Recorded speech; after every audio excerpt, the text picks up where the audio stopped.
all of us want like three basic things. And that's what we're really going after, but we explain it different ways and pursue it different ways. We want longevity, we want prosperity, and we want security as individuals and as an organization, as a people.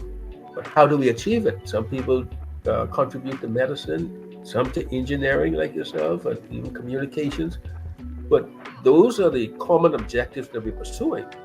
But as believers, we take it even a bit higher, where we look at righteousness, peace, and joy, where we look at God, righteousness, fixing us from the inside out and not from the outside in, getting our hearts fixed and aligned with who we ought to be, and then directing our path so that we're able to coordinate and collaborate in such a way to bring about peace in our environment and helping to meet other people's needs through sharing the knowing God and making Him known to others, while we use our spiritual gifts and natural talents to do so as an extension of His love.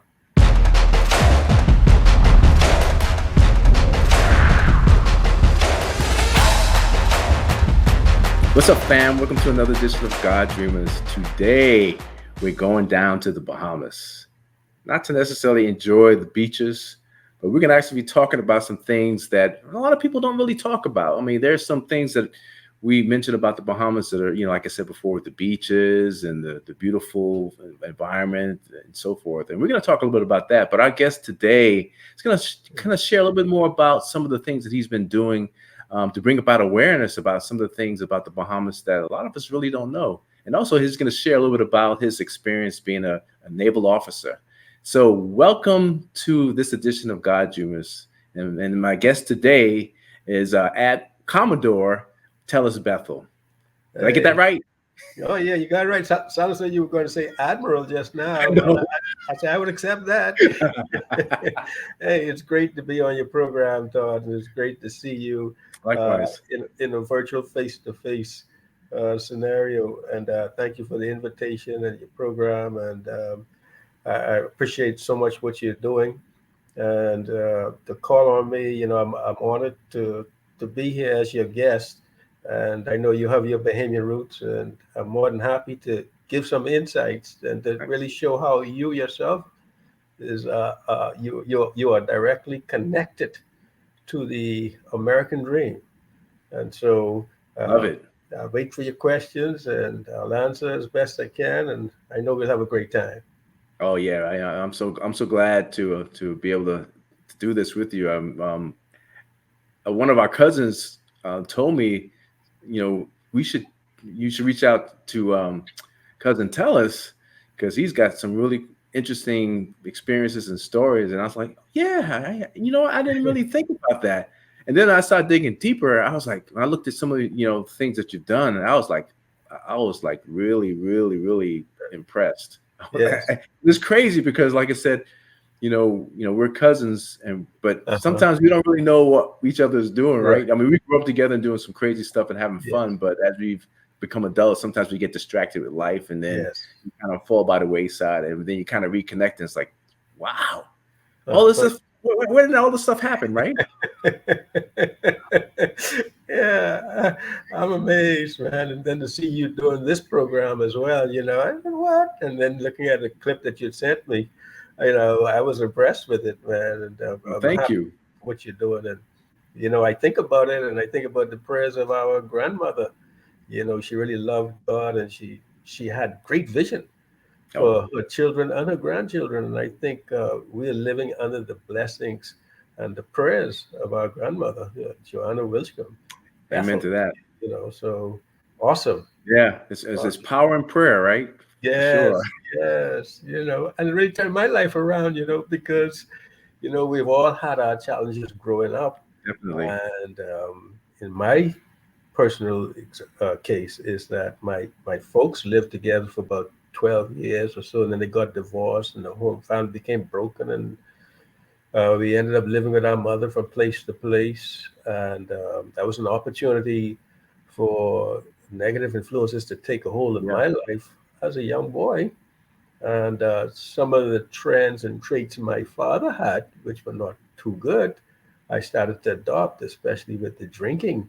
And then it started to take my life down, personally and academically, and until I had an encounter with the Lord. And I tell you that personal encounter with Christ uh, literally transformed my life at the age of about 18. At 18, I was going on 60 because of the things I was exposed to being around much older people and destructive habits. But uh, coming into that personal relationship with Christ completely and totally transformed my life and put me in a position, even today, that I have tremendous influence over national affairs. And looking back at it, I'm amazed. And I thank God because connected to your program, which I think is awesome, tying into your divine purpose for your Hmm. life. I think once that alignment takes place, it doesn't take away all of the challenge and the struggles, but it gives you the capacity to withstand the opposition that you would experience along the way and to go through. And so I reflect a lot on Joseph's experience, from the Hmm. pit to the prison to the palace. Those are realities of life. And as believers, I think when God starts to move through our lives, we kind of pull back into our shells and we wonder if this is God, is this the right thing I'm doing? God doesn't care. But really he does, and he's just preparing us for the task ahead, for that training and development. So Yeah, that's so true. that's at the cost for me.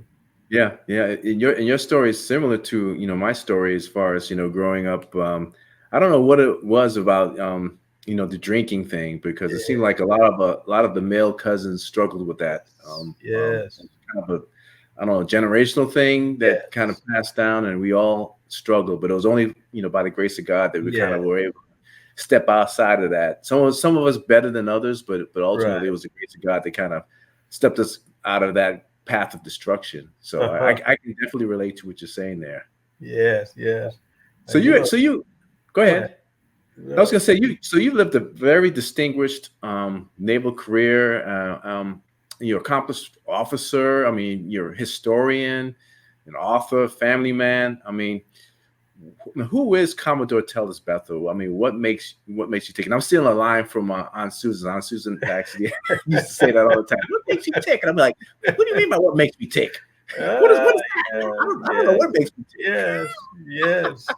I tell you, I think there are three things that come to mind: having a vision and a purpose that's founded on integrity.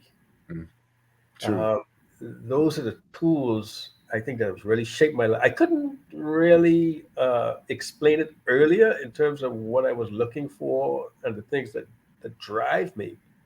But as I got older and mature enough and got the language for it, I realized that I always wanted to see ways that not only myself could have a better life, but the world around me can have a better life through the natural gifts and the spiritual gifts and natural talents that God had given me. Hmm. Um, Integrity, I've come to appreciate, comes from that meaning from the word integer, and it really means whole and complete, like whole numbers. And so, what is it that gives us the character and the capacity to accomplish what needs to be done? And I've come to appreciate that at its core, a purpose is really knowing what is that problem God has called you to solve so Hmm. that you could fulfill that vision of making life better in a specific area of life and then maintaining the integrity to bring that vision into fulfillment. And I love God it. will give us an area of interest. Uh, in my case, it was the military and kind of connected with my earlier experiences in life because I always wanted to explore and I wanted adventure and excitement. And then when I committed my life to Christ, I felt the need, I wanted to protect my country. And several months before that, the first uh, act of foreign aggression that the Bahamas ever experienced was with the sinking of one of our military ships, HMBS Flamingo, a patrol craft that was sunk by Cuban MiG jet fighters What? in May 10th, 1980. I didn't know Uh, that. and in the 80s, that was the part of the Cold War experience where Russia and America and their respective allies were really having heated tensions. And Cuba jet fighters had bombed one of our vessels. So several months later, I applied to join the Royal Bahamas Defense Force. And so that was, God shaped our purpose and callings by circumstances. So we'll be sensitive to the circumstances. I didn't quite understand what I really wanted to do in terms of serving my country. Mhm. But as time went on, the understanding became clearer. And then I realized that not only wanting to know what God wanted to do in my life, but what does He want to do in my country? And individuals can have the same kind of questions. It doesn't have to be related to a country. It could be related to a family or a community, or a career. What is it? And as I got older, I'm just jumping ahead. I've come to realize that we really want, all of us want like three basic things. And that's what we're really going after, but we explain it different ways and pursue it different ways. We want longevity, we want prosperity, and we want security as individuals and as an organization, as a people. But how do we achieve it? Some people contribute to medicine, some to engineering, like yourself, and even communications. But those are the common objectives that we're pursuing. But as believers, we take it even a bit higher, where we Mhm. look at righteousness, peace, and joy, where we look at God, righteousness, fixing us from the inside out Mhm. and not from the outside in, getting our hearts fixed and aligned with who we ought to be, and then directing our path so that we're able to coordinate and collaborate in such a way to bring about peace in our environment and helping to meet other people's needs through sharing the knowing God and making Him known to others while we use our spiritual gifts and natural talents to do so as an extension of His love. So all of that was in me during the time of joining my career, but it was just unfolding as I continued in my career. So the first part of my career was more excitement because I joined the Defense Force at the height of the drug trade in the Mhm. 80s. I remember You that. know, Yeah. I went off I got a scholarship to join to be trained at the Britannia Royal Naval College, a naval institution, a part of the Royal Navy. Same place where Prince Charles did his training and the Kings of Pass. Then I returned to Nassau, where I was deployed immediately to go on sea patrols. And back then, you didn't have to plan a patrol. You just go on patrol and you would stumble upon a drug vessel. And then you'd end up making an arrest bust with cocaine and marijuana. Sometimes you watch airdrops live. You see an aircraft circling, you see bales of marijuana coming out, you know. What? Then you're pursuing these vessels from the Bahamas and they're making their way back to the United States. And then you sometimes you feel as though you're losing them, but you stay on them. And then you realize that you're gaining ground because one of the engines conked out. And then you see people tossing bales overboard, trying to get rid of the evidence. You That's pull crazy. you pull bodies out of aircraft that have crashed, some in the water, some on land. And so these things, and by the time I was 20, I was given my first command of a fast patrol craft, of 30-foot patrol craft, and then had responsibility for 5 persons. And then I got a larger patrol craft, 16. And then later on in my career, I had about 55 persons on a 200-foot patrol craft. So those were kind of just raw bone experiences that give me insight and appreciation for the realities of life. And I think as believers, we need to appreciate that life has certain realities and certain challenges. And then Yeah. maintaining that vision for Better Bahamas and the character was where the real challenge was in the career. Wow, man.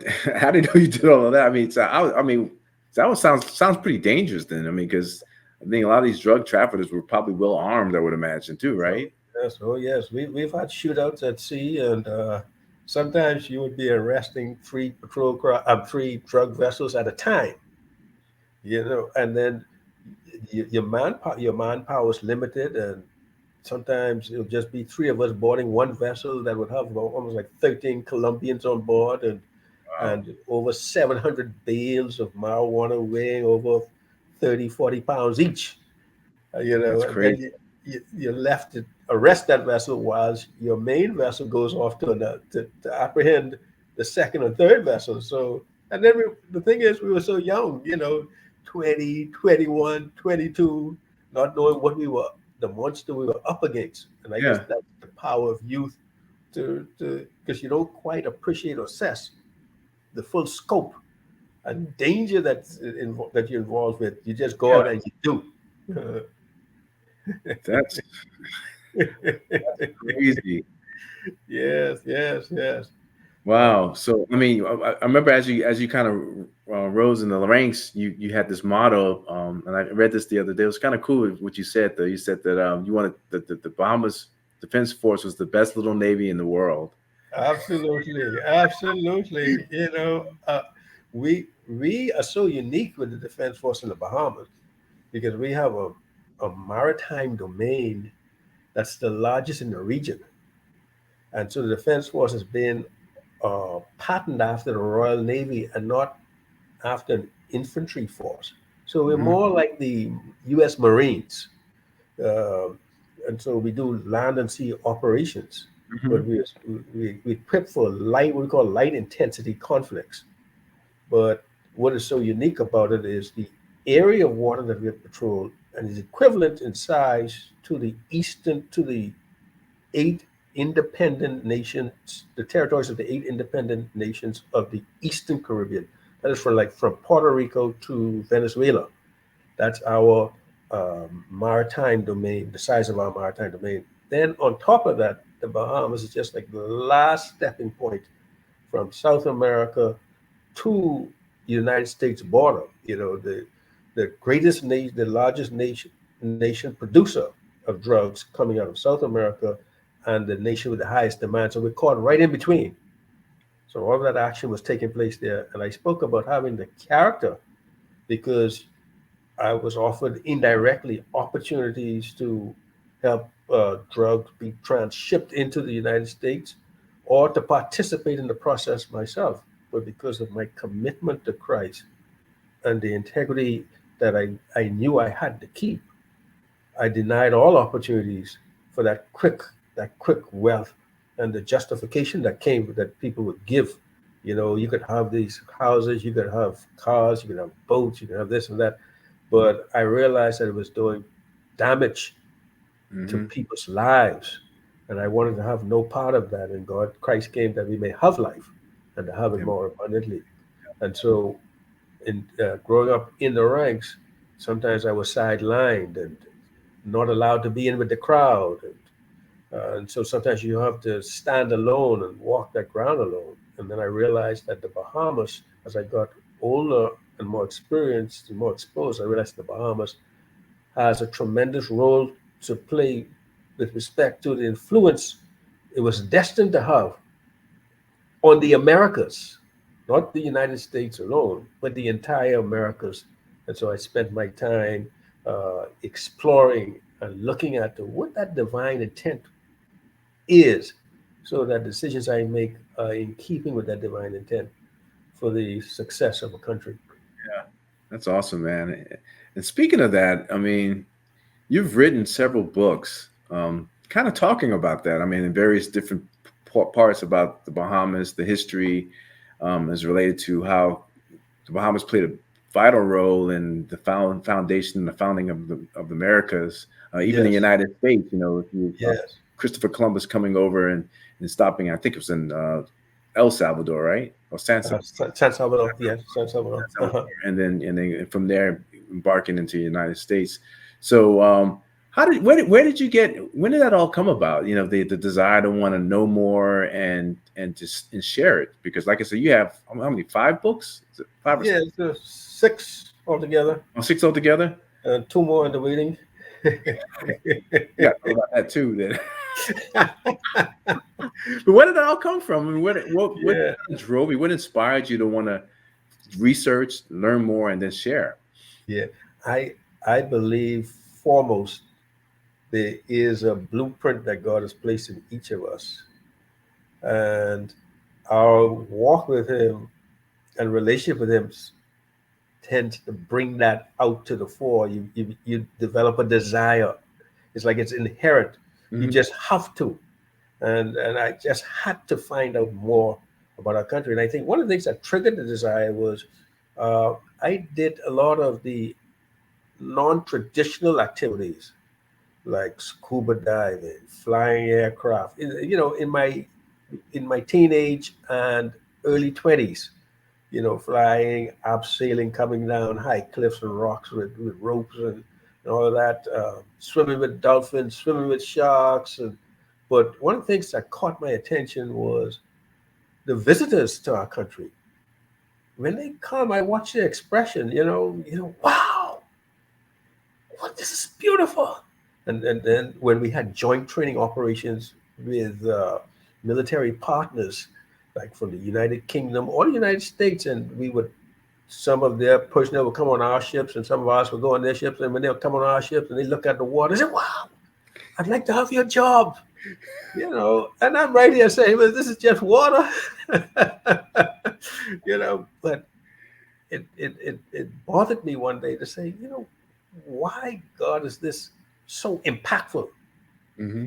Then I started to read about some of our history. And when I realized that as a result of Christopher Columbus making his first landfall in what I call the ancient world of the Western Hemisphere, because the name America didn't exist when he landed. Hmm. That name only came about in 1507. The name America appeared. He landed in 1492.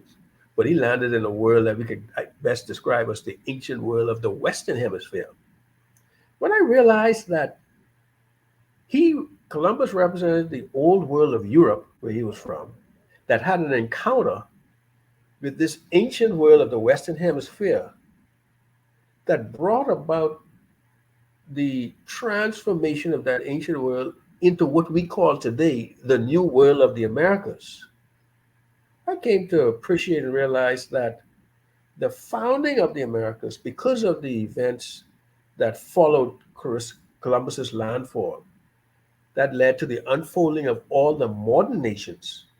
Now, I'm not talking about the First Nations, but I'm talking the modern nations. All the modern nations that exist in the Americas today have come about as a result of what took place on our shores. Now we have to be mature enough, emotionally mature enough, not to throw the baby out with the bath water. Because when we look at Columbus, oh, he's a killer, he's a murderer, he did this and he did that, he did that. What I like about God is He knows how to find or to make good out of a bad situation. Yeah, for Because sure. when we look at our personal lives, there's lots of bad situations in our personal lives. In fact, so much so that what we are accusing Columbus of today, many have done the same thing, taking advantage of girls, stealing from people at various levels. And so we are guilty of the same accusations. And True. Christ said, he who was without sin, let him cast the first stone. But so Columbus is not a hero of mine. But the fact is, I wanted to go back into history to eat the meat but spit out the bones so that I could find out what was it that God wanted to emerge. And I found out that uh, the Bahamas was positioned by God to be an influence on the affairs that were to take place within the Americas. Now, what was unique to this is the Americas were populated as the Americas entirely, that ancient world of the Western Hemisphere was populated by an ancient migration that took place out of Northeast Asia, we call it Russia, and it crossed the land bridge into Alaska. And that migration went further south through North America, into Central America, into South America, and then made its way up the Caribbean chain of islands into the Bahamas. And in the persons of the indigenous people in the Bahamas that we call the Lucayans. Now, these people were the first to welcome Columbus to the ancient world, Mm-hmm. and they were the original settlers of these islands, and they were the first to suffer total genocide before any other group of persons did. We don't hear anything about that. But Yeah. the first people to be totally wiped out were the indigenous people that originated from the Bahamas, known as the Lucayans. Now, the name Lucayan comes from the Lucayan words that mean island people, right? And today, island people are still a vulnerable people in the absence of freedom and justice and peace. But the fact remains is, if I live on in a chain of islands that were once inhabited by the first people to suffer total genocide, that should have left me with a moral obligation to do my part to make the world a more peaceful place. In other words, the calling is really comes out of the bad that's happened in the past, but you have to become aware of what it's all about. And then when I check the Bahamian history, how we've made peaceful transition from colonialism to slavery to racism to independence Mm-hmm. with little bloodshed, no wars or serious acts of violence. That was a gift within itself. Yeah. That's miraculous Yeah, circumstances, right? right. And then I've come to realize that our settings that really trip people out. Wow, it's so peaceful, like it's a load off my shoulders. When I come here, so I start to look at that and I said, this has something to do with a national calling. And when I look at how persons like Sidney Poitier made quite an impact, his roots was really, his parental roots is from Cat Island, but he was born in Florida as a result of his parents going to Florida on a sailing boat to sell fruits and vegetables. So he's born there. After his birth, he was taken back to Canada where he spent his early years, teenage years, and then he made his way back to the United States. Mm-hmm. But one of the things that really made him appealing to the general population of the United States was that distinct personality he has. With you having your Bahamian roots and experience, there's a certain personality generally that we have that really attract people to us, and we are what I would classify as almost ambassadors of peace. We bridge gaps, and we create seeds and opportunities for people to really bring about dialogue and come to terms to appreciate and respect each other. But we're losing all of that right now because I say in Bahamian colloquialism, if you don't know who you are, you will act like who you ain't. You're right.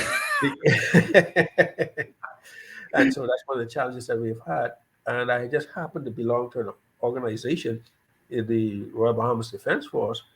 Uh, the motto was "God, our heritage." And when I look at Columbus uh, eating the meat and spit on the bone, when he renamed the first island of his landfall San Salvador, Salvador. Mm-hmm. meaning Holy Savior, Holy Savior. Yeah. in reference to Jesus Christ, the Prince of Peace. And it was symbolic of the advent of Christ, not his actions in total, Mm-hmm. but when you're weeding out the good out of the bad, you get the sense of what was intended. And Jesus did the same with Judas. you, God used the bad that Judas did to bring about good for the total humanity Yeah. in terms of being able to receive salvation as a result of Christ's death and resurrection. But it was a ill deed that was done before time. But God used that in any event to his advantage. So what are we going to do? For example, next week we celebrate Discovery Day. In the United States, they call it Columbus Day. The Bahamas was unique. We didn't call it Columbus Day. We call it Discovery Day. And the word discover means to remove or to take away the veil, to remove the cover, to bring exposure to the truth. Yeah. And so that what was taking place, the unfolding of God's word through the actions and frailties of men. Yeah. Yeah. And discovery is kind of relative, right? Yeah, yeah. The natives that are already there already knew that, they were already there. Yeah, ready there. But now it's in the sense that we could say, let's find the truth Yeah. as Bahamians who are now inheritors of this land. Let's expose the full truth. There were people who were already here, but also adding to that, what was the divine intent or the good that God's going to bring out of the bad, and let's make it happen. Yeah. That's fascinating because, growing up in the Bahamas and then going through the history lessons and then, talked about all the native peoples, the Lucayans, the Caribs, the Arawaks. And then of course when Columbus come in there and Yes. it was kind of glorified the way it was taught back in the day. Yes. But then now later on, as we've learned a little bit more about the truth and how the negative side of things have come up, and people have been kind of harping about that, which I understand. But I like what you're saying though. It's like you have to kind of throw out, don't throw out the whole bathwater with the baby. Let's see what was the intent, or how God used the bad Yes. circumstances for His glory, and so that's pretty fascinating. Because when you mentioned that, I was like, wow. So the Bahamas played a vital role in how the whole Americas have come about. I mean, I never thought of it in that. I thought it was like, oh, he just stopped here and then he went on. But Right. it wasn't. If it wasn't for the Bahamas being in place, who knows how it all would have turned out, right? Absolutely. And look what you're doing. Your program, God Dreamers, you're communicating the message of peace. And guess what? I also look at the geography. There's one part of the Atlantic Ocean they call the tongue of the ocean, Mm-hmm. and it's in the heart of the Bahamas. It's a tongue of the Atlantic Ocean. And so what that says to me is God gave our nation a voice, and we were supposed to communicate the message of peace to the nations of the Americas. And that's exactly what you're involved with today. So you are aligned with a national agenda that you ought not to take lightly. And the Bible said God made nations in Acts chapter 17 that men might come to know Him. And so now you, as someone rooted in the Bahamas, are facilitating a divine intent to transform the hearts and minds and lives of people. So that is awesome. So today, the tongue of the ocean is speaking through programs like yours because of your heritage. Wow. Now you put the pressure on now. No, but as I was sharing with you before, I mean, my whole goal of this program, in this podcast, is just to share the goodness of God and through people that really, really get it, right? I mean, a lot of Christians have gotten a bad rap because of some of the bad characters that Yes. Christianity supposedly represents, which is not true Christianity, because Jesus came here to to save and to serve, right? And unfortunately, that has not been depicted Right.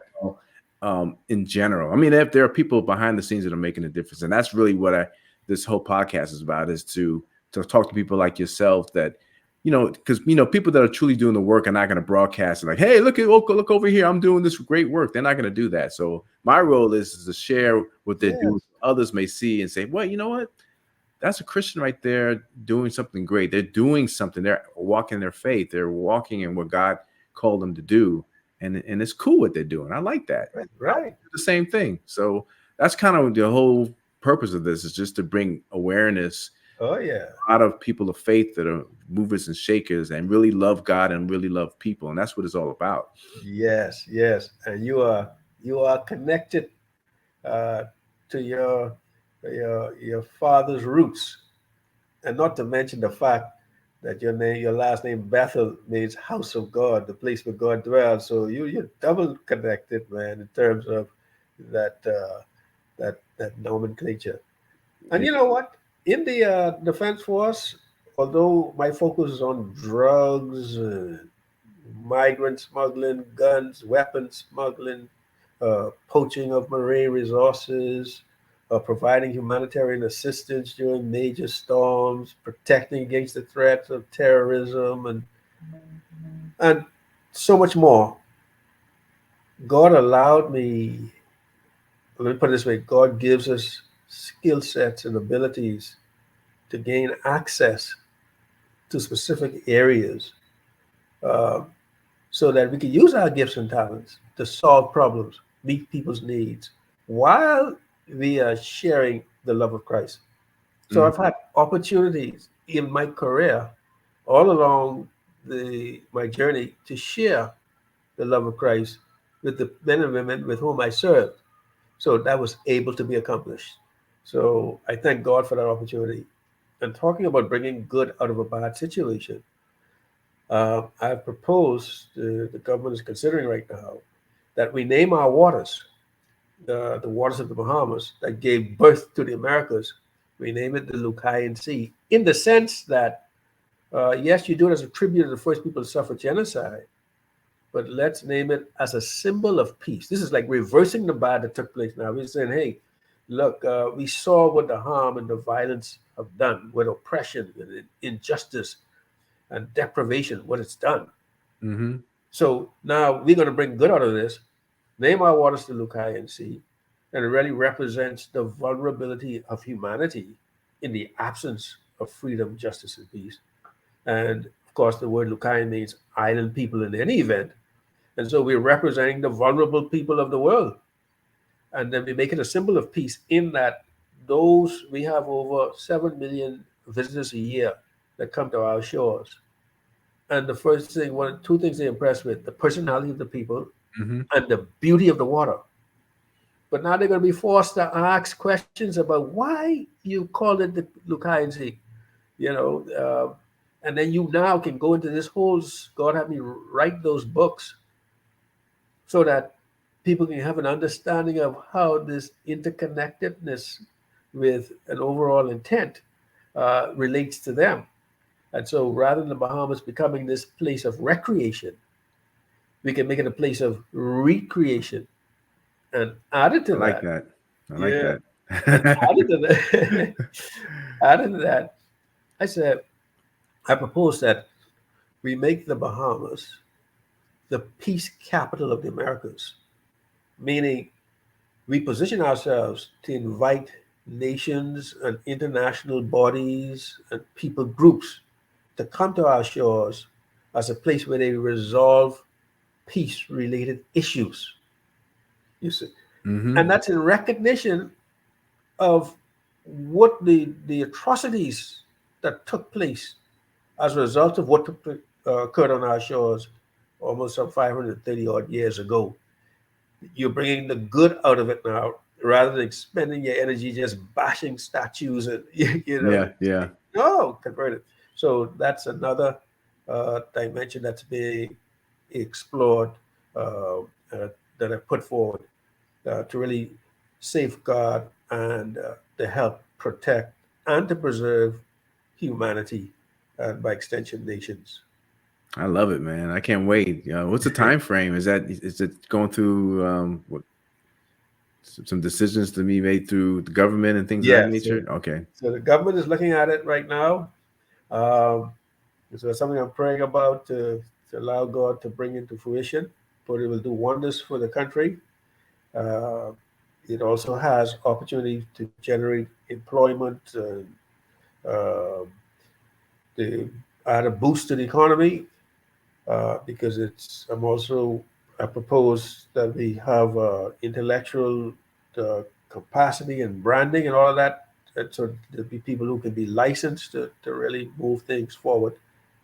And so the ideas are coming and they're creative, and because of what God's put in my heart. And so I have retired from the Defense Force about 2 years ago, but I'm still moving forward in these various areas. And right now, I am in a position that's equivalent to what you would call your Office of Inspector General. Uh, in other words, I'm in a position right now where I have oversight for the police, defense, uh, and the Bahamas Department of Correctional Services to make sure that they are operating in keeping with the government's agenda and being efficient and effective in what they do. So that's another dimension, an area of influence that God has made possible. But I'm glad and thankful for the position because I enjoy helping people do their jobs the best that they can. So I'm grateful to God for that. That's awesome, man. I'm excited about what you shared. I guess you already shared what's next, right? I was going to ask you what's next for you, but you kind of already elaborated on what's next.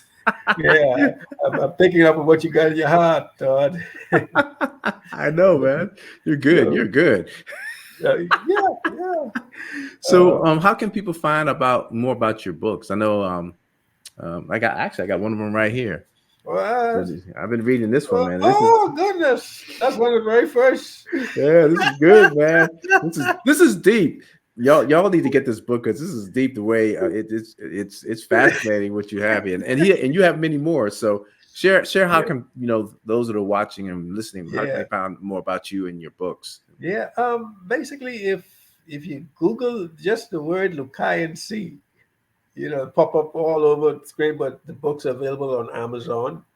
The word Lucayan is Lucayyan. In the United States, they spell the word key, Key. But it originated from the language of the Lucayans and the Taínos. Uh, they would, like, for example, the word Lucayan comes from two words Luku Kairi. And in that word Kairi, you get the word key, Cay. I didn't know that. See? And Luku really is referring to people, and Key referring to an island or land.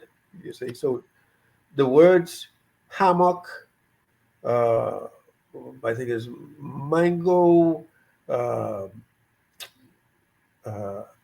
there are a number of words, hurricane, that we're using today that originated from the language they spoke. Wow, I didn't know that. So if you go to Amazon or you just go online, you Google Lucayan Sea, it'll show up, and you can get the books online. They Kindle format and paperback.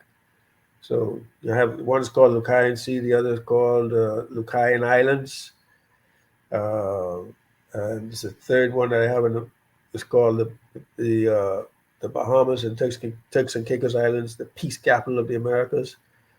There's a children's adventure book called Trapped on Cookie Island. It shares some of the spiritual insights and for adventure story style, So, and I must say, my wife Terry, she has blossomed into book publishing. And whereas I used to have other people doing the publishing, she now owns and operates a company called InspirePublishing.org. So even if you go there, those books will be registered there as well. InspirePublishing.org. So I need to go there for sure. Yeah. So it's amazing, and then she's having tremendous influence. We have a home now on the island of Eleuthera, which is where your grandfather was originally from, and that island is the birthplace of the Bahamas.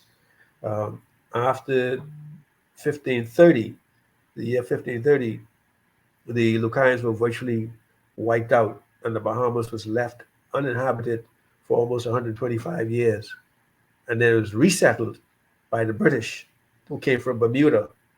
And the first island they colonized was Eleuthera. And the word, yes. I know that. Wow. And the word Eleuthera means, is a Greek word, means freedom. And so that's the island I've made my home, but I work here in Nassau.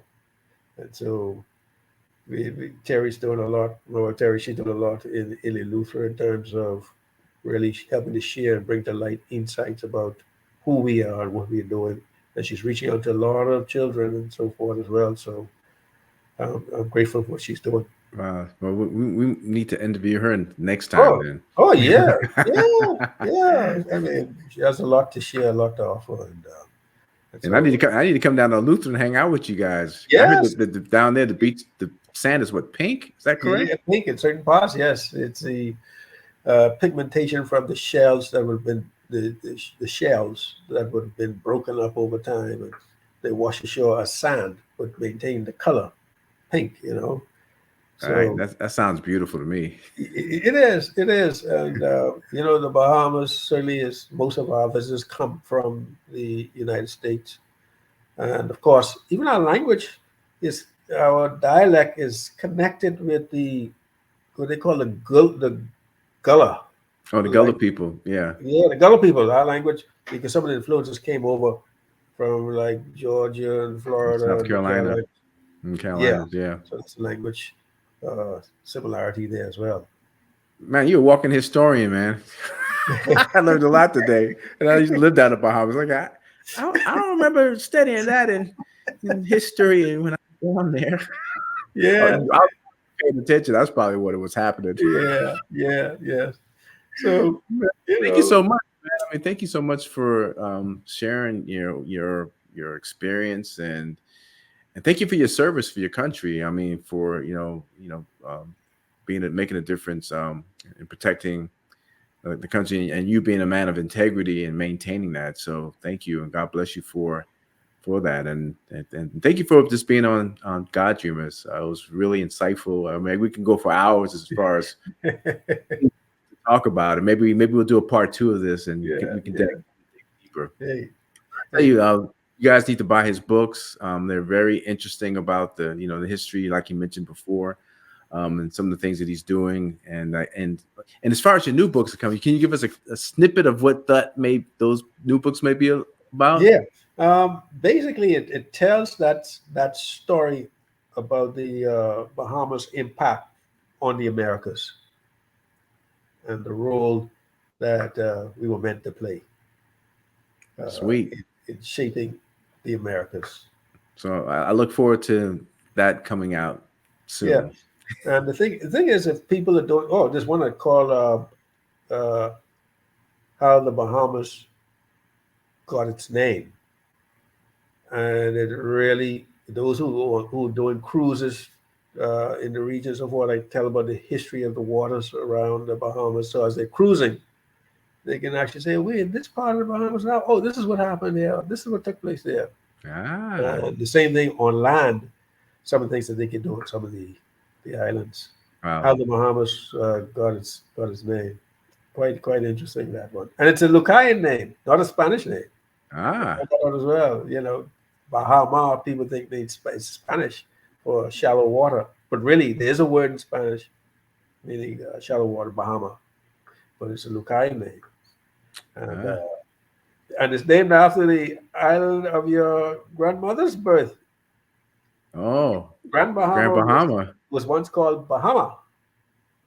I didn't know that. Lucayans. And because Grand Bahamas is only about 50 miles east of the Florida coast. Mm-hmm. A major channel was discovered by the Spanish in taking their treasure back to Spain, and which eventually became the Florida Straits, or the Straits of Florida. Well, that was once called the New Bahama Channel, and the Americans took over and changed the name.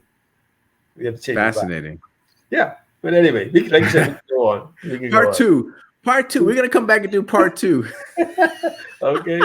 Hey, thank you so much for having me on, and thank you to your audience. And you all have a great time. Oh, thank you, man. Thank you so much. And guys, if you want to know more about what God Dream is doing, please visit our website. Check us out on social media. If you know anybody that's doing some great things in the community or whatever that may be, and you like to share the story, reach out to us, because we would love to share your story or their story. So anyway, until next time, God bless and take care.